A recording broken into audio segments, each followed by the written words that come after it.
Alright viewers, I'm making a new segment where I just teach all the basics to Zippo tricks. So this is basically for all the people who are just starting or are beginners still. I know most of you are going to be like, Raph, it's been like 6 months, you haven't taught us anything, and now you're going to teach us like all the beginner stuff. Yeah, well, I have a cookie. Okay. I've been working hard, and I just want to get through this before I start doing all the more technical and difficult stuff. So, just bear with me, and maybe you might learn something here.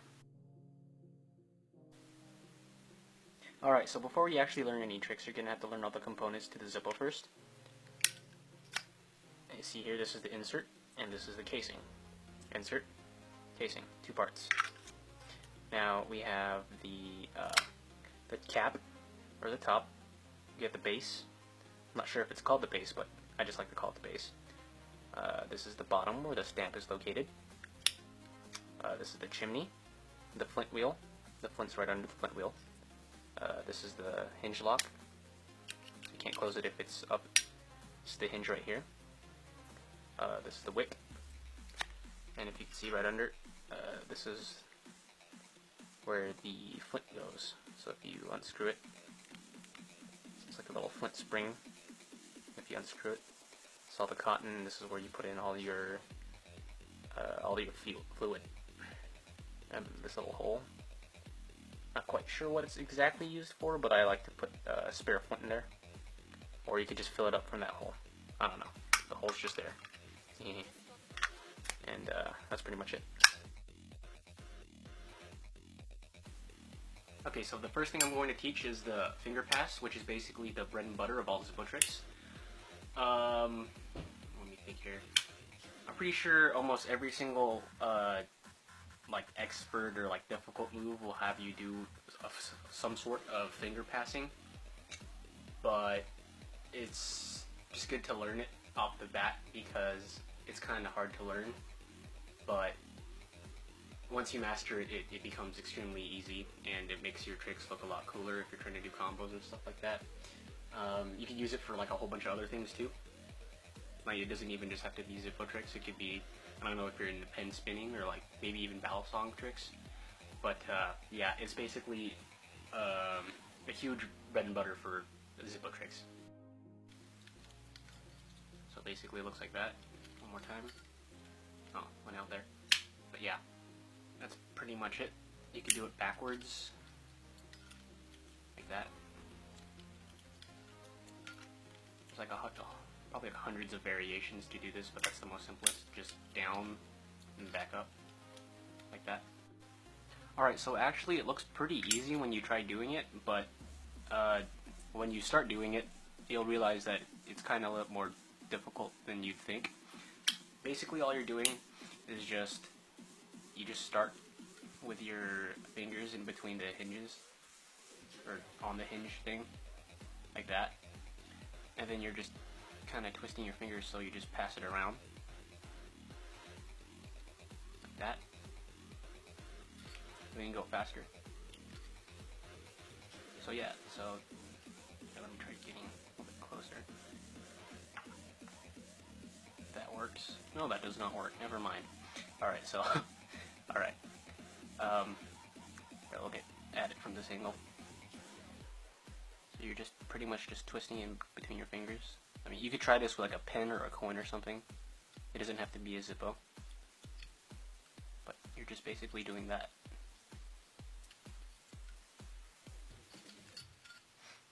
Yeah, it looks simple, but it's actually a lot harder when you actually try it out.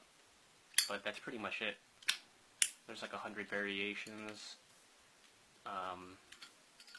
But this is by far the simplest, since it's just 1, 2. It's safe to do it when the fire's lit. Just if you do it fast enough. Otherwise you might get burnt. But I recommend definitely doing this before you light the fire. I'd like to say that for almost every single trick, actually. Do it without the fire, and then do the trick. That's a big piece of information there. But yeah, that's pretty much it.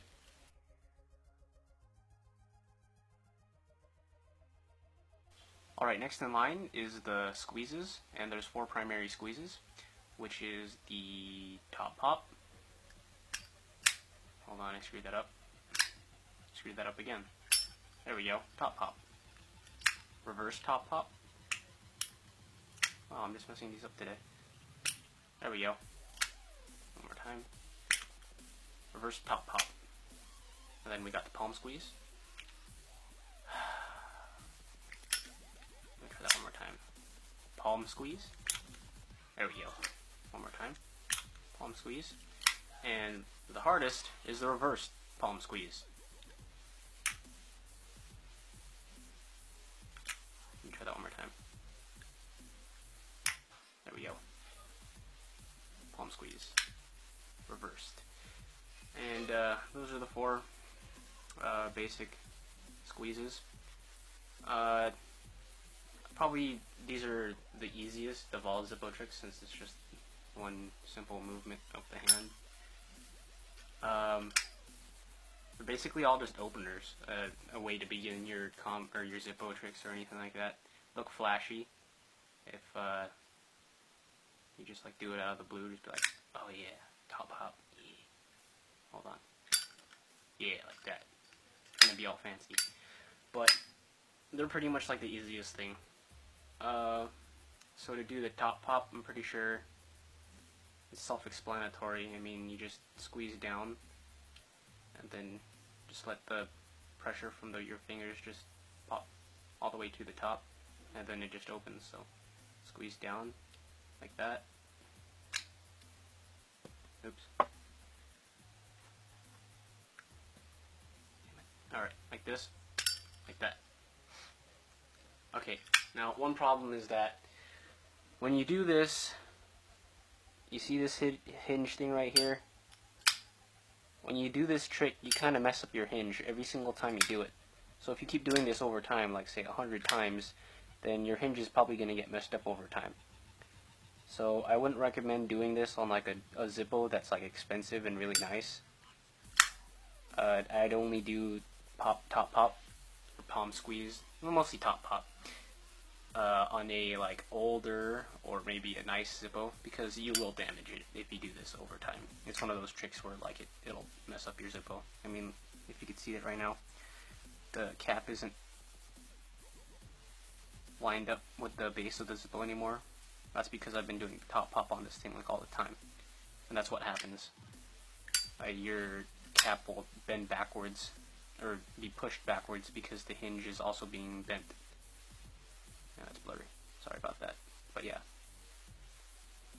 So that's just a warning there. So yeah, top pop. Reverse top pop, the exact same thing. But this time you just put your thumb on the cap instead of the bottom part. So you're just holding it upside down. You just do the same thing. This one's easier because there's more weight on the base of the Zippo than there is at the cap. So you just need a light squeeze. Like that. Really simple. Palm squeeze is just a little bit more difficult. Hold it like this. You got your hinge pointing upwards, and the stamp of the Zippo towards your palm like this. Kind of hold it like a gun. And then you just push with your middle finger.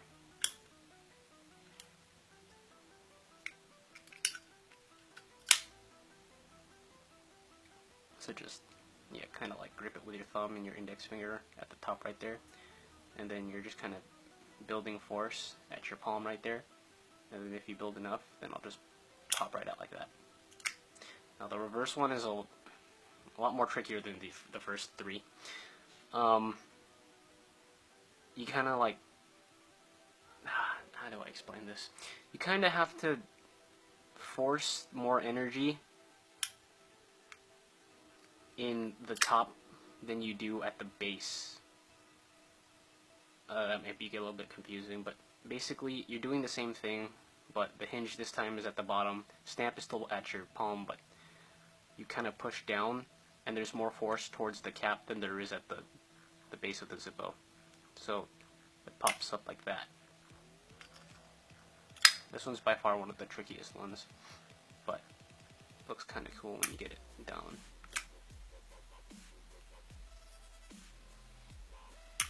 Like that. And those are basically all the openers. Wow, my voice is sounding very nasal today.